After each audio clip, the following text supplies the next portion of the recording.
गौरव के नॉमिनेट होने से गौरव का फायदा ही है।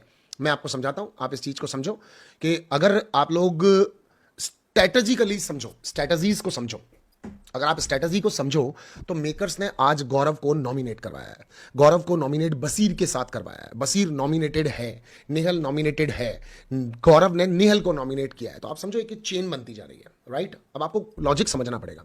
गौरव खुल के खेलने लग गया है। कोई भी प्लेयर हो, कितना भी एश्योरेंस के साथ आया हो, मगर अब बहुत टफ टाइम स्टार्ट हो जाता है। अगर आप में से कोई भी उसका हिटर ये माने कि उसको एमजी मिली हुई होगी, तो उसके एमजी का पीरियड भी अब ओवर हो गया होगा।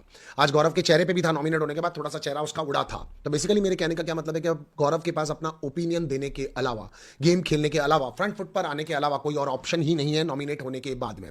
निहल नॉमिनेट होती है, प्रणीत नॉमिनेट होता है, बशीर नॉमिनेट होता है और गौरव नॉमिनेट होता है। तो यहां पर फॉर श्योर गौरव नॉमिनेशंस में से सेव हो जाएगा। लेकिन बिग बॉस ने एक रिवर्स साइकोलॉजी थेरेपी करते हुए यहां पर गौरव को करके वेकअप किया है कि वेकअप माय बॉय, आ और लड़ मैदान में, आ और खेल मैदान में। तो it's actually a profitable deal for Gaurav. तो आप इस चीज को ऐसे मत लो, कई बार बिग बॉस अपने ऊपर इल्जाम ले लेते हैं मगर काम सही कर रहे होते हैं। तो now come to the nomination part कि निहल और प्रणीत में से किसका बाहर होने का चांस है। तो अगर आपने आज नोटिस किया हो, मान लेते हैं स्क्रिप्टेड नॉमिनेशन भी थे, तो बिग बॉस ने यहां पर प्रणीत की बहुत सारी चीजें दिखाई है। कल प्रणीत का स्टैंड लिया हुआ जब मालती खाना बना रही थी, आज प्रणीत का स्टैंड लिया हुआ जब नीलम और मालती के खाना बनाने का पीरियड था, आज प्रणीत के कट्स